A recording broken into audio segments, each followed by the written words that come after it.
this.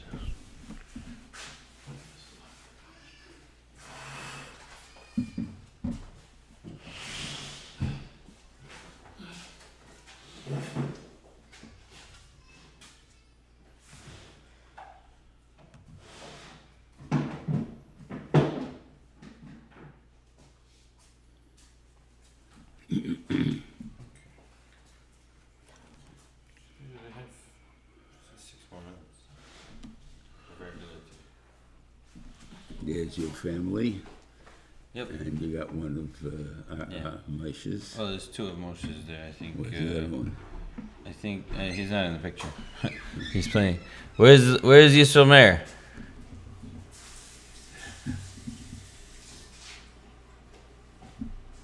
You're muted. I saw him. Mayor, no, I'll come to the kids. Come to the living room. Come here. Baby wants to stay home. Yeah, there he is. In the back.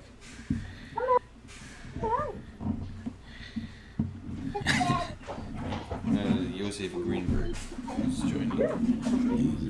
Already? Yeah. Where is he?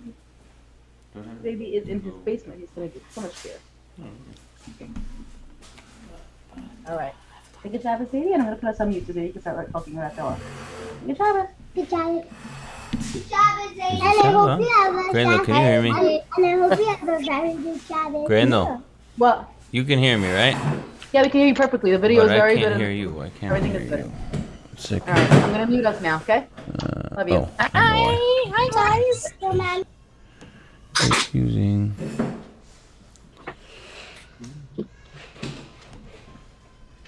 There we go. Now we should be able to hear. You want to unmute for a second? Okay.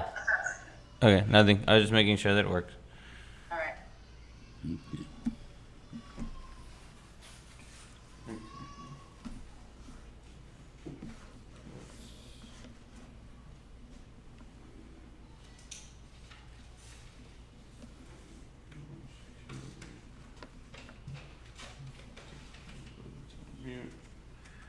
Okay. Just make sure that the YouTube video is working.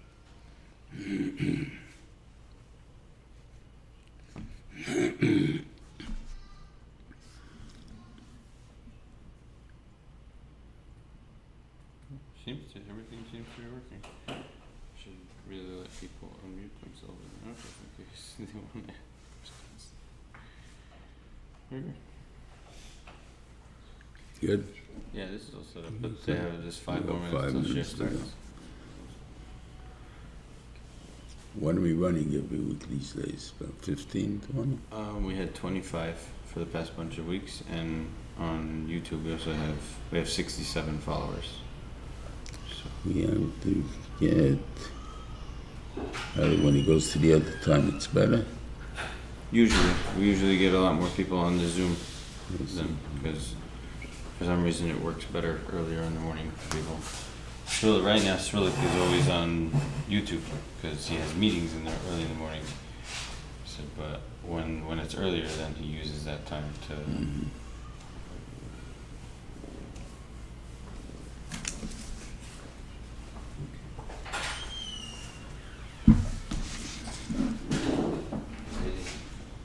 Does Zadie want something to drink? Probably. Or coffee? Is that a snack? Tea? Coffee?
enough.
I don't know if that's letting more people in or what. I don't know. Come again? I see only one person. I don't even know if they can hear me. Can you hear me? Yeah? Okay, good. Can hear you. Good, as long as you can hear me. Okay. 2 seconds. Okay. It says, Vayikisovei al haaretz, so the Divrei says, and the pasuk noisach lachlo v'rishto v'yashavta bo, that I want to give you a mitzvah that you're going to inherit the land so you'll be able to stay there.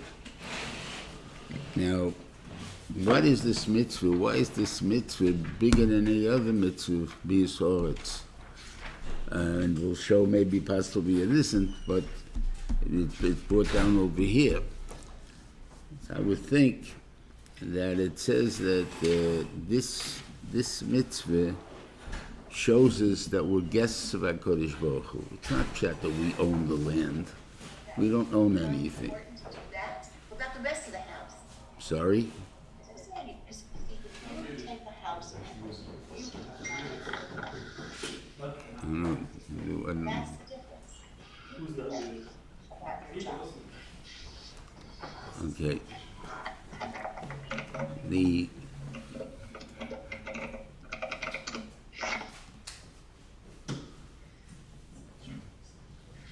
Hudi, hold up a finger if you could hear. Hudi is home? So he's upstairs. No, he's home. Wants to get me a cup of coffee. That's Yaakov. He's not even moving. So.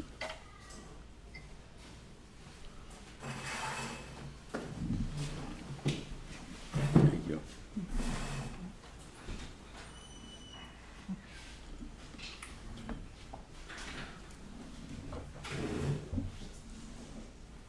Okay, we're up.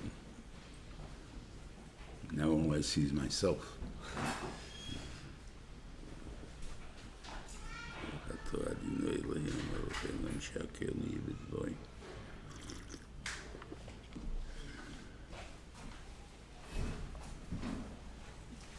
I need to ask if anyone hears me or not.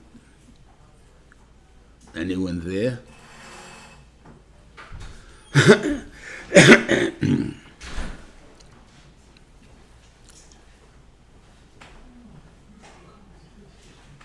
Said it's really good. Here's, if you wanna.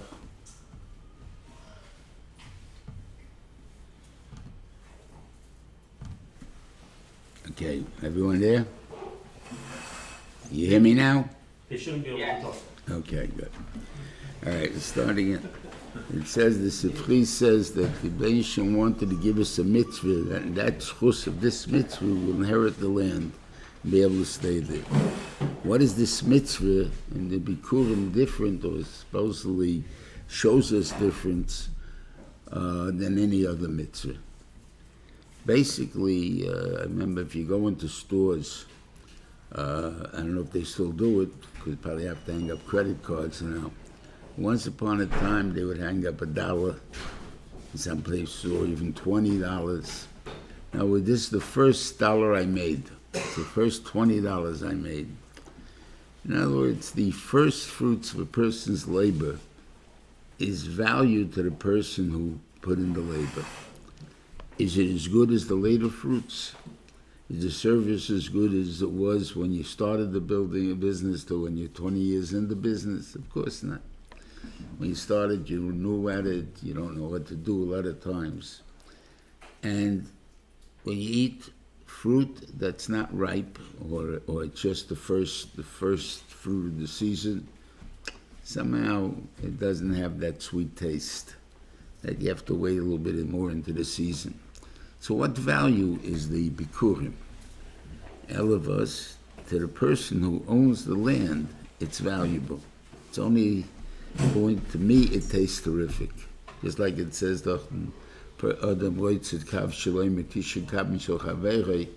means if a person grows his own grain and he grinds it and he makes flour, it makes it into flour, and then he bakes it, that bread is something out of the ordinary. It says that we who buy bread from the baker have never tasted the taste of true bread in our lives. Now, exactly what that means, I have no idea, but because I never had the privilege of eating bread that I've made. But as I'm saying, you see this Indian that somehow what you produce yourself has a sweeter taste to you. So that taste of that fruit will probably be very good. But the Rebbeinu Shem wants you to say, you're not the owner. It goes to the true owner, and the true owner is the Rebbeinu Shalom. And the stuff I give to the Rebbeinu Shalom, I got to give to the Kohanim. So therefore, I bring it to the Kohen. That's the thing. Now, in Emerson, this goes to now, once we understand that the land is not ours, we can understand all the other mitzvahs that go along with the land. There's a mitzvah of shikra. No, and this is the mitzvah. Somebody standing by the side of his field sees one of his workers forget a bale of grain. If he's standing by the side of the field, it's his. If he isn't standing by the side of the field, then it's not his. It's forgotten. So it means, what do we learn from there? That a person, by standing by the side of the field, can make a kinyan on his field, because he can make sure that if the land is his, so something on his property is good, and he's guarding it, that makes sure that no one else touches it. So then it can be koine. If he's not there to guard it, it's not koine. The question becomes, though, why do I have to be koine something that's my own stuff? Through my field, it's mine. If I forget it, then it has the din that it's forgotten. But I didn't forget it. I never knew about it because the workers just forgot about it. It had nothing to do with the owner. The owner didn't forget about it. He had his cheshbon. There should be so many bundles from that area and so on, whatever it is. And therefore, he didn't forget it. So why is it that he has to make a kinyan? So you see that the parts, what the rights that you have to your field, your own field, is only the right to take first. If you don't take first, then it becomes the poor people's. Now, the second day, because they're the second ways to take. Now we have the same din, the Gemara Blat before that talks about Dalaramis, the Sodish or Chavere Ligabi Peya. In other words, the poor people are there and they want to get Peya, and they Tzidar Shosarabim Yekoine with Dalaramis. But that's because it makes it my province, it's my area, that's my rishus. But I'm in somebody else's field. What rights have I on somebody else's field? So why would I have Dalaramis there? But it's a machlikas in the Gemara. So you see that the concept is, I don't own the land. What is it? I live here by virtue of God's gift to me, my family, Yerusha, my great grandfather who had it, and whatever it is there. Now, the interesting thing, how did they all live in Eretz Yisrael at that time? The Chalukas Oretz took place in the time of Yeshua, right? That portion didn't get any bigger, right? This is my portion. Meanwhile, it depends how much Arichas Yomim I have. But let's say if I'm Achia Shaloni, if I'm Yetzi Mitzrayim, and I'm still alive 500 years later, I would assume he had about 30, 40 dollars under him. And where are all these people living? I don't know if they're all alive, but assuming where would they all be living? On this little piece of property that he had when Yeshua gave it to him. And this is probably how they lived there. So mashma that the way was always a way of communal living. I guess you would call it being in a hotel the whole time. You had your own room, and that was the bedroom, and you ate probably the food in the main dining room, and you had a communal, place to relax. There's a communal study, a beis medrash, whatever it is, in the house, and they just keep adding people. And what's the proper and Baruch Hashem, the Baruch Hashem gave a bracha that the land was able to produce so much of it to support everybody. And we have that even Psochim, even the time of Reish Lakish, they were still producing a half a vine, was able to produce enough wine for a person to be able to live on for a year. So that's a tremendous amount of bracha that existed in the land, and that's what it was still the same piece of land, and we're all there. But it's not ours, we're only guests at the place. To give you a picture on that, in Yitz Hashem, we're all hoping to be Oilavego. Still time for Sukkot.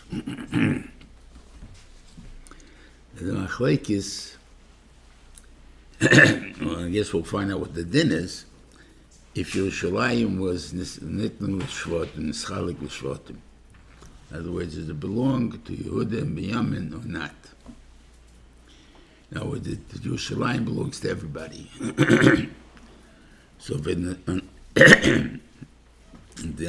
the idea that it belongs to everybody, what does it mean? That I have a beautiful apartment. I just built an apartment in Yerushalayim because it's $4 or $5 million. And it's fantastic. It's a nice size, this thing here. Comes over the Rego. People can march right into my apartment, lay down on the floor. I guess I can charge them for using the bed if they use the bed. But they can lie down on the floor and sleep there. And they're protected from the outside and whatever it's warm. And I can't even charge them anything. And what they give me is, as a schar, is the skins that they make from the oilers. They give me that skin. In other words, so there's at least some kind of a profit from living in Yerushalayim. But basically, you get nothing. It is not yours. I built it. It's not yours. Everyone has a right to use it. So that's the point as far as that goes. Now it says, so then,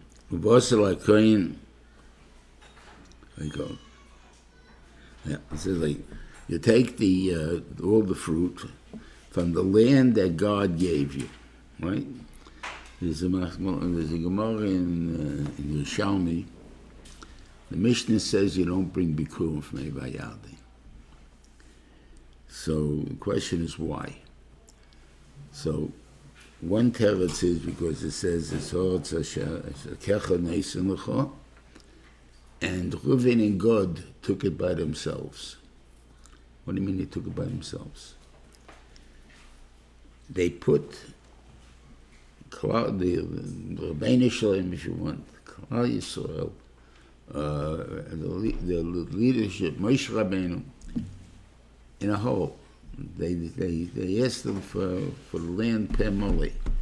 and they not only asked them, they asked them and re-asked them, and re-asked them. So in other words, they're trying to emphasize, we want this land, we want this land. And that's called taking it, because when you put such a demand, it's impossible for the person to turn you down.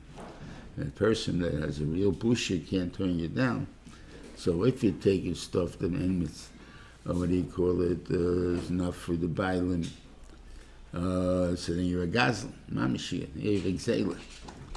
If on the other hand, the person gave it to him, yeah, but you forced him, you put him into a position that he had to give it to you. It wasn't a choice, he had to give it to you. And the same thing is, as the Reuven tells Moshe by Eschanan, to keep quiet. Why? Because you're putting me into a position that I must give it to you. And that is not what I want to do. But the Reuven was able to tell it to Moshe Rabbeinu, just Moshe Rabbeinu Megatais. So if that's the answer, so then only Reuven and God can't bring Bikurim, but Chotzi Shevet Menashe, which is Eretz Oy, which is Eretz Sulfoyim, which was from the original Chalukas Haaretz that had to come, so they that they bring from them.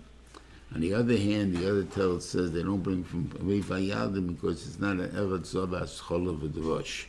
In that case, even Eretz Oig was an Eretz Zavas Cholov V'Drosh.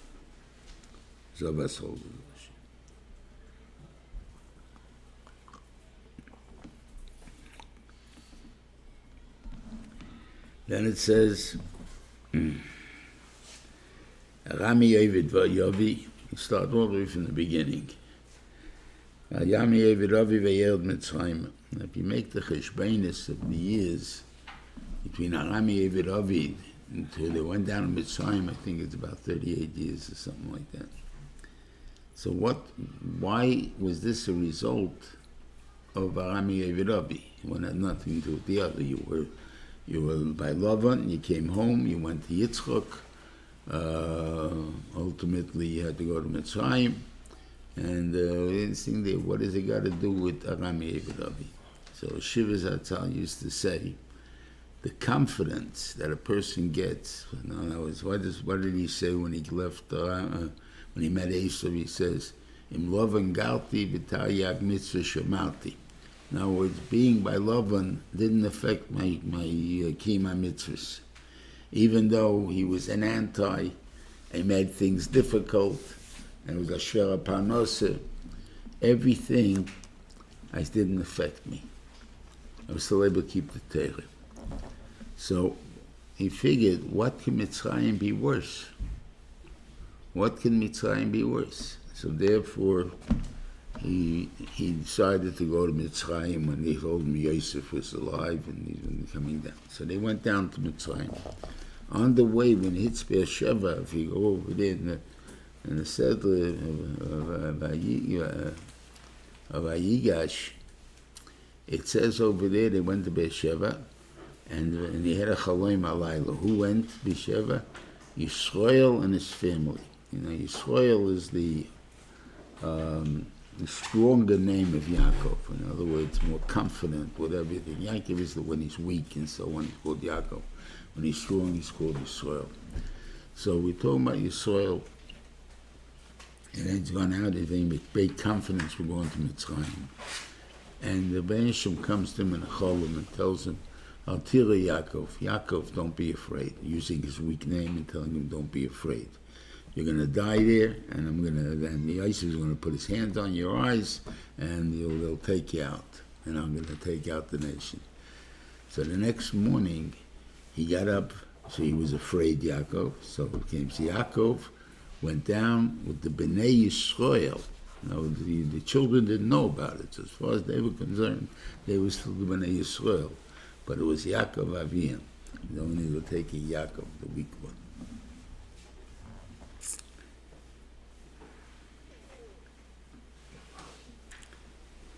Yeah. They bring the Gemara that says there's a expression, rich get richer and the poor get poorer. And they bring a raya from Bikurim that's so. the rich people used to bring bikurim in silver and gold plates.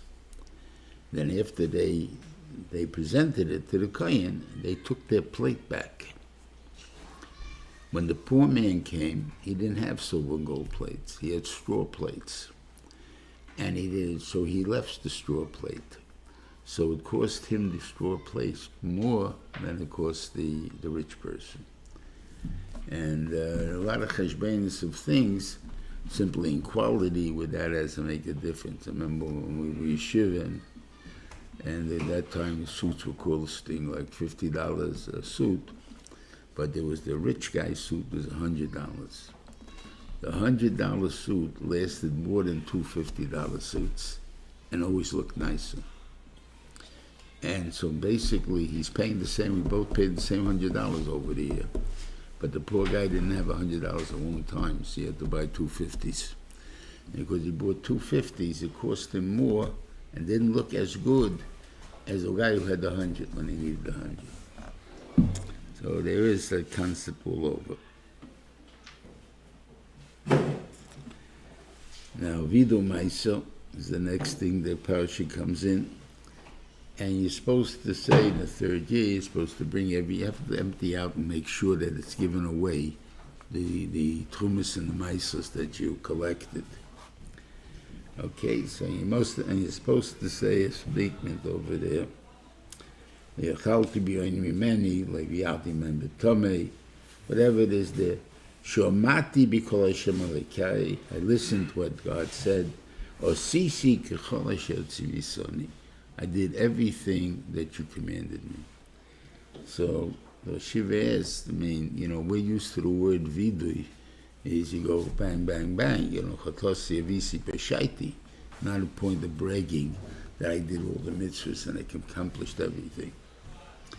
He said, the ability to say that is very hard. In other words, can you truly say, Osisi k'chol asher tzvisoni, that forces you to make a vidui, to make an examination of yourself, because I have to say that. Can you say that? And if you can't say it, don't say it. So that's why it's a vidui. It's a vidui meaning me that I have to look over my maisim. That's what the purpose of vidui is. We started, I think, last time. I don't remember if we finished it. You talked about mikol mitzvahsov and mitzvahsov. We started naked or something. No, okay.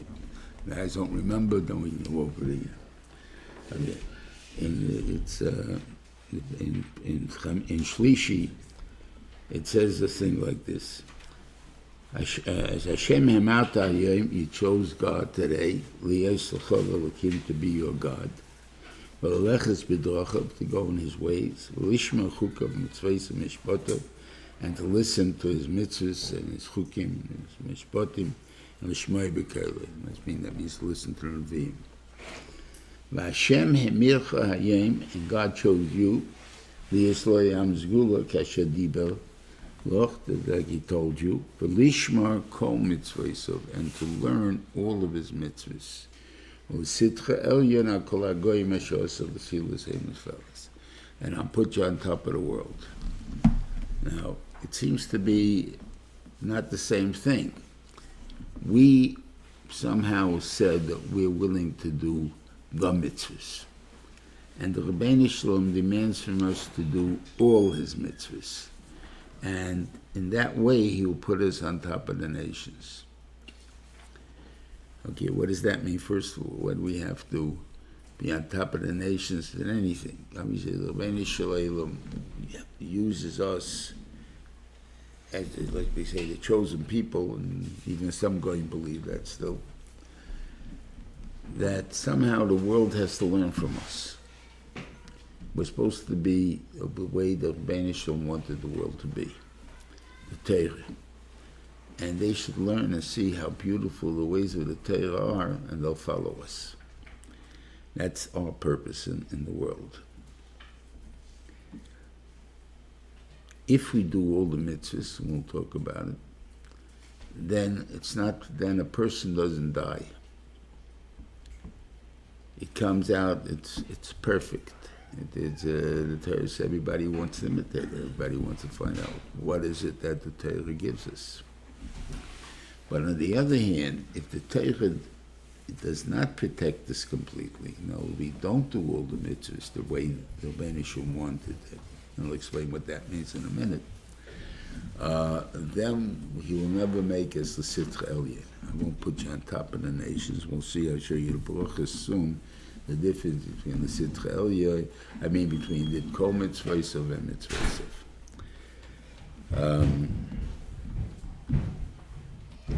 To understand it, there's a Gemara in Makis, at the end of Makis, that says over there that David HaMelech saw that in his generation, and they're talking about his generation, the people found it difficult to learn 613 mitzvahs. So he made 11 klolim, I'm going to call klolim, general rules. Came along Yeshaya, he made 6 of them into 6 rules. Came along, I think, Schalia made it into 3 rules. Came along again, Yeshaya made it into 2 rules, and then came Habakkuk and made it into 1. Tzadik b'monosi tichya. What has that got to do with doing with the mitzvahs? I don't know the mitzvahs, tzadik b'monosi tichya. But it means if you concentrate with the purpose of tzadik b'monosi, you'll come to be able to do all the mitzvahs. Obviously, you'll have to learn what they are, but you're able to do them through that concept alone. What's the difference between one or the other? If you can do it, let's say with 1 or with 11 even, why would I try to study 613 if I come out the same amount? So the idea is it's not the same.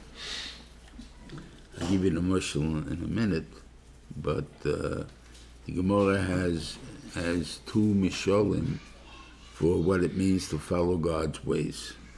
One is Mahu Rachum Mafatzu Rachum. In other words, he has pity, you have to have pity. And there's another one that says, the Rebbeinu Sholom did 4 mitzvahs by himself. He was Malbish Harumim. That was taught the Mauritian, not the Mechava. He was Mevakir Chayla to Avram Avinu when he was by the Bris Milah. He was Menachem Ovel to Yitzchak after Avram died. And he buried Moshe Rabbeinu. These are 4 mitzvahs he did personally, and by doing personally, with greater chiyuvim manos, to do these mitzvahs and be very exact in them, and to do the biggest chesed as these 4 mitzvahs. Now, if taking the first general rule, which is Mahu Rachum Fatah Rachum, Fatah Chanun, the idea is if a person has pity, wouldn't he do all the 4 mitzvahs that we just discovered? Of course, right? So then isn't it better to just leave it in the general rule instead of taking proti and saying this mitzvah, that means I don't have to do the others, or whatever logic a person is going to start to use. But if you tell me I have to be a person with pity and sensitivity and so on, automatically I know what I have to do. So on this, I will always bring in the ma'asav of Menachem Ish Gamzu. Menachem Ish Gamzu was coming back from his Rebbe, from his Shver, and he had a bunch of donkeys full of food. And a man came over and asked him for food.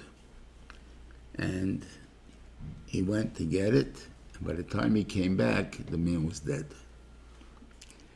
And for that, he took some kabbalah on himself, that he should lose his arms, his feet, his legs, whatever they are. He would become blind and be full of boils. All because this man died. Now, why did this man die? I mean, what is his fault if the man died? He ran, I'm sure, as fast as he possibly could to go get the food, right? So why is he chayav this punishment? I assume that he felt in himself, or maybe he was that big, that he could have done all the 613 mitzvahs. But instead, he did the 11 general rules, or the one general rule. And therefore, he was said, there was ma'orachim afatorachim. So if you saw the poor man, I mean, I don't know if he was poor, I mean, he saw the man who was hungry and asked him for food. He ran as fast as he could to get the food. That is a reaction to the situation. The Rebbeinu Shalom wants a pro-action. He wants you to have it that there was always food by you, that you never have to run for it. In other words, if he would have learned the way the mitzvahs, where it should have been learned, then he would have known that he must always carry some food right by him he has, in order, in case maybe somebody will ask him for food. And that's the call difference between pro-action and a reaction. And that's what the Rebbeinu Shalom wants from us. He wants a pro-action reality, and then he will make us Elyon. But if he only go with the reaction, that means things will happen, people will die, people will be hungry, people will be unclothed, because till we get to them, we don't realize that they need it. So then that's what's going to happen. But if the pshat is, if we did it the right way, there never would have been a case where someone would be hungry, or someone would be unclothed, or so on. And therefore, that we didn't do that, so that's the difference between curl and not curl. Okay? Now, where do we see a difference to this? So you like, just right here, the last part before Shishi. After the Klolos, the general rule of Klolos, it says over there, if you listen, Shishma v'kol Hashem l'kecha, lishma lasses es kol mitzvahs, all his mitzvahs, then what's going to be, you'll be Elyon HaKol Ge'oretz, which is what it said over here. And we've got all the brachas, and it goes till Shishi. Those six psukim are the brachas for doing curl. And they're very general rules. You have everything that you ever will need. No problems in life. What then it continues. I'll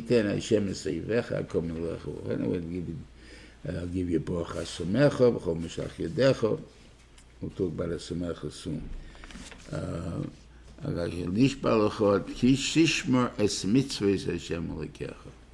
Because you watch the mitzvah. It didn't say kol here. And therefore, what will be? The Rebbeinu Shalom will make you that you'll be a head and not a tail. But there's going to be other heads. You'll be on top and not on the bottom. Now, if you Elyon HaKol, I don't need this because I am. So why do you bring in it repetitive? It's not being repetitive. The first one is you'll be on everybody, on top of everything, because you're doing the right way. But if you don't do it the right way completely, you will not be under the goyim, but you won't be on top of them either. You'll be equal to them.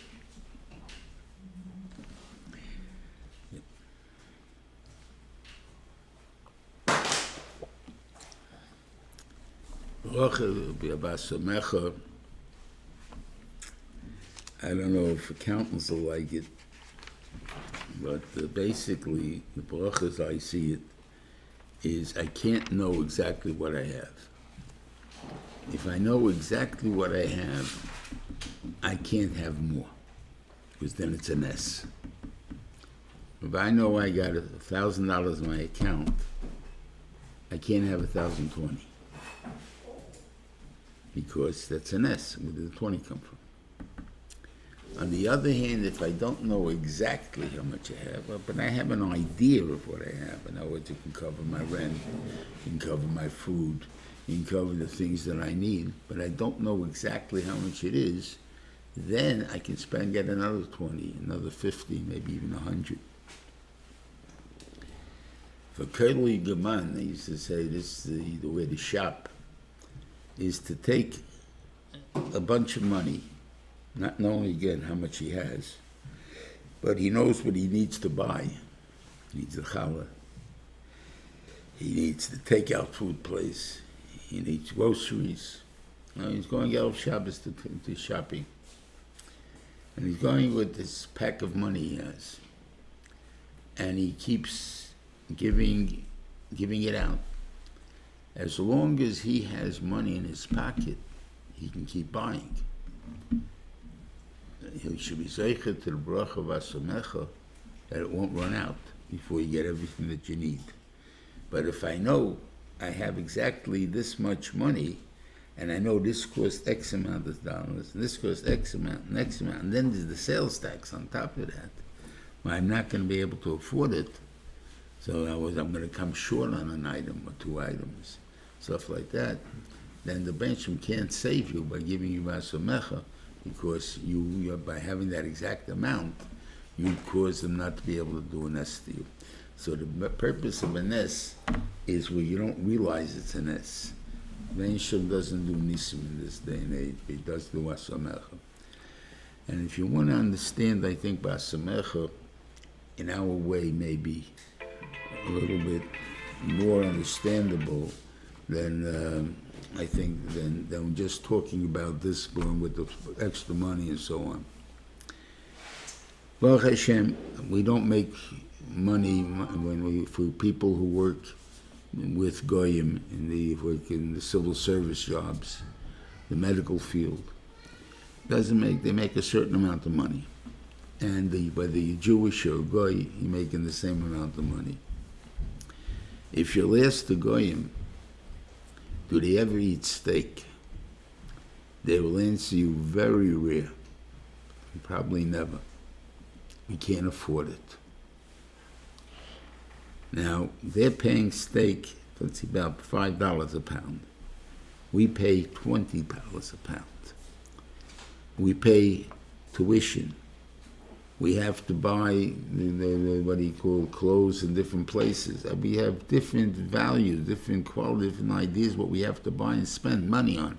And yet we're able to eat steak every so often. How can we do that? That's not logical. We can't afford it. And of us, if we don't actually count what we have, don't make it to the penny, you can do that. You can do other things too. That's the point of Asamecha.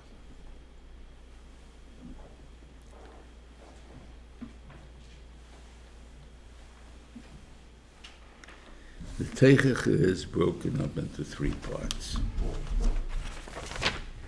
And let's start to understand them.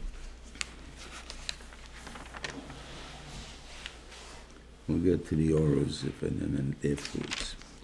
It says like, if you don't listen to God, Lishma las is called mitzvah to learn to do all his mitzvahs. Asher anochi mitzav chayom that I taught you today. So then you'll have all the clothes. Now, does this mean to say that we have to learn kol mitzvah like before David HaMelech? And therefore, as soon as David HaMelech made his general rule of 11, at that time we already started with the first teichach? That doesn't seem right. I don't think that, if his evaluation was that the people are not able to because we're too weak or too what, and the Torah is given to us as the humans, and this is the best we can do, then obviously I assume that we will be potter and have the same bracha that we're supposed to have. Why would we have klola? So I think here the word kol, its ways may be a little bit different. If you don't learn in a way that you know all his mitzvahs, what they are, then they'll come the clothes. In other words, you're not going to do the mitzvahs because you never learned them. You never even heard about them. Why? Because you don't have a broad picture of what the Torah is all about. You're very narrow and very mitzumtzum in a place, and because of that, you're going to get the clothes. You can't do the mitzvahs. You don't even know about it. And if the guy doesn't learn Shabbos, right? He doesn't know the melachas of Shabbos.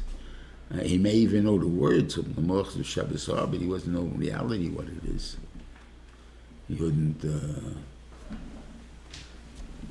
I'll give you a mashal just because I discovered it. That's why I'm trying to tell it to you. And it says if you have a sponge and you hold on to it, that's chita. You wash the dishes, whatever you wash with it, you're making chita. Of course, I'm squeezing out the water from the thing. On the other hand, if I have a handle on the sponge, then I don't make chita. What do you mean you don't make? Push it against the plate and you see you're making chita. Say, well, you make the other way. What do you mean you don't make? So why is that mutter?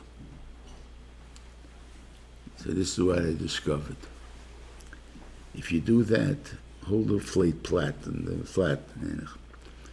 and then lift off the sponge while you're holding it with the handle. All the water will go back into the sponge. So therefore, even if I hold it this way, as far as what I'm doing, it's not really making it stay out. It's like I could, if I would hold it this way, it would go back in, so it's not nothing to do with tzchita.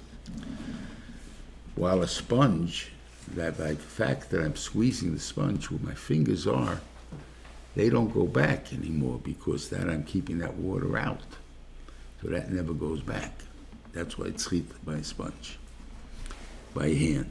But if you do it with a keli, therefore it's no tzchita. Try it and see it works.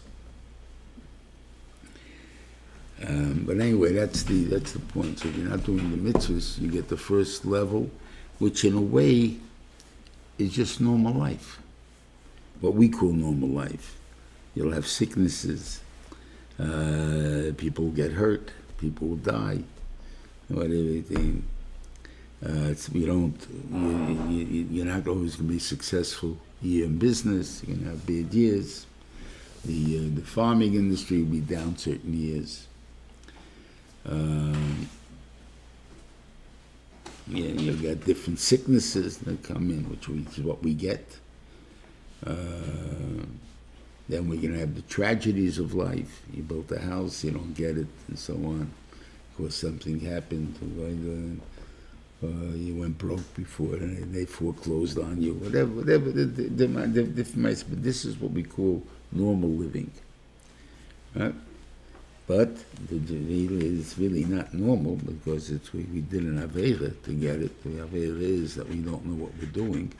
So therefore, the Reuven brings us close in order to make us sit down and learn and understand every mitzvah. So it says, so, that's the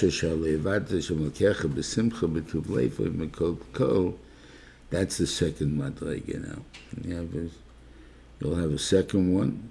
That because you didn't serve HaKadosh Baruch Hu with joy.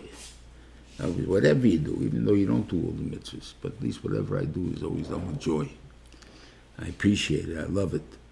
Then, what will happen if you don't do that? That already is the tragedies of golus and things like that already. Hunger and starvation and terrible things.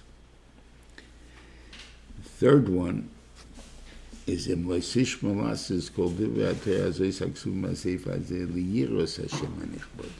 Before we were talking about serving Hashem with joy.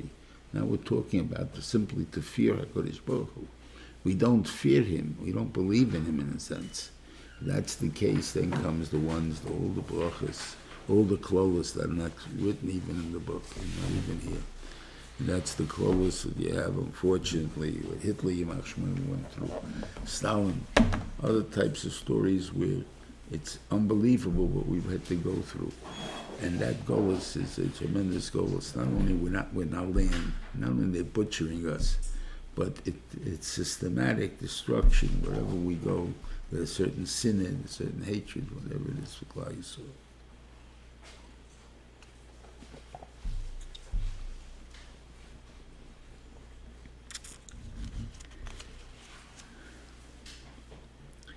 Just want to add one thing about the You know, after the Maisu with the Holocaust, so people made it to Eretz Yisrael. Eretz Yisrael had people that lived there before under the British mandate. And somehow they were not afraid. They attacked the British. They attacked the, what do you call it? They even though the British had the guns, British had the whatever it is there, they had the concentration camps, they had the police system, didn't stop anybody from revolting against them. Impossible. And yet, the Yidden in the concentration camps went like sheep to the death, even when they knew they were going to be killed. Instead of, just charging into the guns, into the few Nazis that were there, and attacking them. Some Taka will get killed, there's no question about it. But the mere rush of the people would have killed all the Nazis. It wouldn't, the tragedy wouldn't have happened. And the Israelis couldn't understand this. Like, how could they go? So the reason is, it says in both Teichiches, this, the Teichiche here, and in the Teichiche in Chukaisai, that the fear of Goyim is only in Chutz La'aretz, only in Golus. In Eretz Yisrael, there is no fear. Not of Goyim anyway. Now, there may be a logical fear. I should be afraid. In other words, look at all those Arabs over there, and I'm only alone. But somehow the emotion is not there. Just thinking about it. With Seichel, I should be afraid, so I don't go there. But it's not shot that my heart's beating twice the speed, and whatever it is, how am I going to get out of here?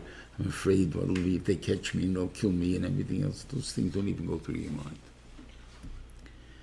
And therefore they were able to fight it, great odds, much greater odds than they had. They told the story, I think, in the Six-Day War, when they took the Golan. So they had about 100 tanks there. And the Syria and whoever, but Iraq was backing them. He came with over 1,000 tanks to attack. The 100 tanks didn't run. They defended. And of course the Rebbeinu Shem showed Nisim. They didn't miss, and the Arabs missed. Right? So they continuously keep missing is a ness. And they keep hitting. But it was no fear. Normally there should be fear. I mean, it doesn't take, well, that is an accident. The bullets hit you and you're dead. So why is there no fear? Because there's no fear. It's Israel. It's only, the fear is only in Golus, in the Chutzlos. They say, I'm talking about the Klolis now. Started.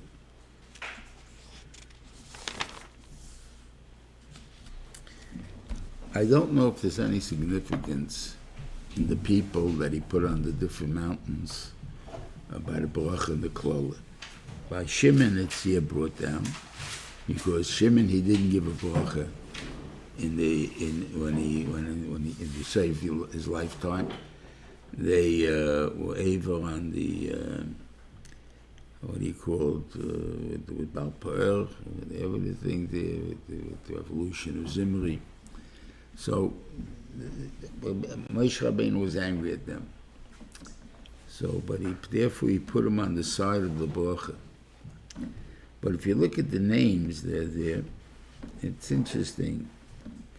So Shimon, Levi, because they're the holy people. Even though Levi's in the middle too, so I don't know exactly how they did that. But anyway, Yehuda is Malchus, Yisachar is Torah, and Yosef and Binyamin, I don't really know why, but they're there also. And who's on the Klola side? Reuven. Could be because of what he did. He didn't rise to the position that he could have become. God, Osher, Zvul, and Dan, and Naphtali, all the children of the Shifches, and Zvulun whose business is money, as opposed to Torah, as opposed to Yisachar. So I don't know if there's an actual significance in that it was done that way, but it seems to be that being on the bracha side is a higher something in your life. There's something. So you'll say, well, God is the standing army. Asher Zvulun don Naftali, Zvulun is the money. Yisachar Zvulun deal. Asher don Naftali is the last machne, which is massive. Kol hamachnes, they're returning everything to everybody, and whatever it is, and they serve a big part of Klal Yisrael. I don't know really to say this for Emes, but I would assume that they were the blue collar workers of Klal Yisrael. Like, we don't know too much of what people did, but we know Yehuda was Malchus. What does Malchus mean? It means they were administrators. There's obviously the chief administrator who's called the king, but then there's the little administrators, all the way down to the inspectors. They're all administrators, so they all come from Yehuda. Now, is there enough in Yehuda for them? So I guess that's why Yosef comes along, and he's also has administrators, and therefore Malchus basically, Malchus Yisrael was generally, except for one, except for the ones who killed Basha, I forgot what it is there, that they came from Yisachar. Everybody else was either from Ephraim or Menashe. So that was the Malchus Yisrael, and they also were administrators. So it means that you need a lot of administrators. I don't know why, but I'm saying if you need an inspector, every cop is called, what do you call it, the bailus, whatever it is, there's some kind of schora, then you need it, and then you must need a lot of them. And they cover up whole thing. But the bottom workers, which was the shivcha, the shvachas, they were, what do you call it, the plumbers, the electricians, the builders. I mean, I have no idea what else they did. But l'chayre, that's what they did.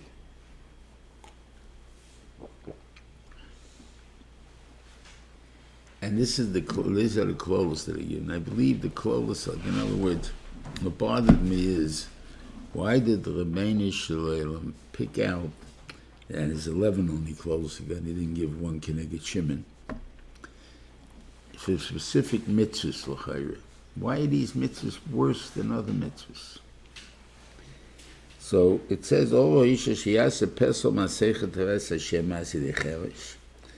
that the guy made an idol. But I think the problem is there's some by he made it in the secret. He hid it in the place. And therefore people can't even eradicate it.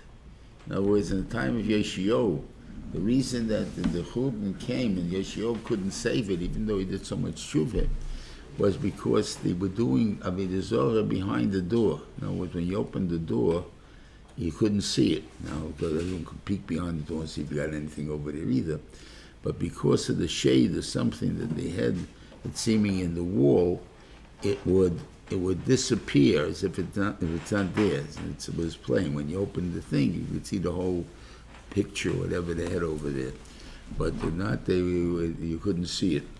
So I guess it would be a trick of lighting in a certain thing. So the idea was you couldn't even protect yourself against it. In other words, Klal Yisrael suffered for it terribly, and they tried to get rid of it, but they didn't know where to go and what to do about it. They didn't know where it was. So that itself is a klola for a guy that does that, because he doesn't only do an avecha. He doesn't let us protect our own selves, and therefore he's a danger to us himself. Then someone who curses his parents, or not really curses, he's mizalzel in them, he treats them like nobodies, Hey Dad, you want to bring that over there? You want to go down? I need some stuff in the basement. You want to get it for me? And stuff like that. Mizalzel kvedim. So that's a point of showing that you're equal to your parents. In other words, there's no respect. There's no concept of the older generation. One of the things I discovered myself that when I lost the Rosh Hashiva Zatzal, my father, but even when, more so maybe with my mother, which is years later, that all of a sudden I'm the older generation. In other words, I can't piss the buck anymore. Stops here. And that's where the person has the chayis. And if you don't have that chayis, you take it when you're a kid, like I'm not even interested in knowing anything about anybody. That's a problem. And the Japanese, I think, had a law before the war, before the Second World War, that no prime minister can be under 60. I mean, under 60, I'm sorry. No prime minister can be under 60. They have to be at least 60 years old. Why? Because that way he has a certain amount of wisdom from the street, from what world. I think colleges are even giving life credits, in other words, if you can prove from it. I mean, not din, but that's really the difference in a zokin and a seva. The zokin is mishakona chachma. I have to stand up for someone's going chachma. For seva, I have to stand up for an old man over 70. The reason is that he has a lot of knowledge that came just from being alive for 70 years. And in a way, Rava used to stand up even for a goy that was 70 years old, and he would say that many things passed over this person in his lifetime. And you see many things, he has tremendous wisdom from the things. He knows facts that we don't know. In other words, we live in the city, we never contemplate the skies, the seasons, or anything else. If I'd ask you if you ever even know what's called a January thaw, most people don't know what it is. What happens during the year, and this is only something that farmers notice because they're always there, that somewhere in January you're going to get at least this one day, 160-degree day. Now, a 60-degree day in January, you take your jacket off, you take your shirt off. It's hot here today. This is what we like. At 60-degree day. Same 60-degree day in the summer, you'll be putting on a jacket and on a sweater and everything else. But in the winter, in May, wow, what a beautiful day. Why does it have a thaw? Thaw is because there's snow on the mountains and so on. If all that would melt at one time, then they would overflow all the rivers. So in order for the Banish made, in order that they shouldn't overflow the rivers, there's a thaw in the middle of January, before it goes in there. Now, how do I know about it? I read about it. I never noticed it. And I will keep watching for it every year. As I used to watch for it at the 16th, but it comes out sometimes different days. So it's not the 20th, I don't remember which it was at that time, but it comes on different days now. Climate change, Okay. Also, someone steals his friend's field. Now, it's not such a laughing matter. Well, let's say we live two neighbors, one next to the other, and there's a border. And have a din in Babasu where you build your fence on your property, away from property, with partners, not partners. In there, but I built it on your property, my fence. So what I did was I took away property from you and added it to me. And sometimes maybe I didn't only just put it on your property, I put it like 10 inches into your property. So now I got a 10-inch border that I can use for whatever I want to use it for. Now, if you don't make a complaint, I think within 7 years or something, it becomes yours. Squatters' rights, or whatever they call it, the same thing applies if a guy moves into your apartment. And you don't throw him out. After a certain amount of time, the apartment becomes his. This is the law in Eretz Yisrael also, so you guys who own apartments have to make sure that the guy keeps paying rent. Because if he don't pay rent and he's still there, then he's koinet, because they go under the old Turkish laws, not under the Torah laws. So there's these things. So it is an Indian of doing it. That's very sneaky. But I'll tell you a story that actually happened.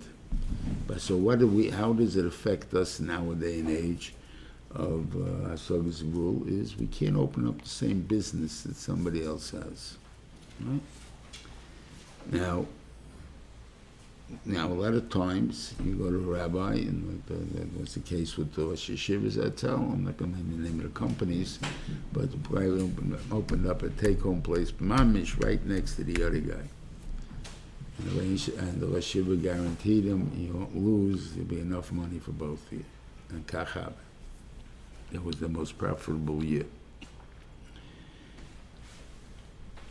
Right? That's the Rosh Yeshiva was able to do that. I had a case with a Talmud that he had a Sholom store. He was a sefer. Sholom was a safra store, more like, sefer Torah, mezuzahs, things like that. So. And a guy opened up a half a block away. She went over to him and he said, "What did you do?"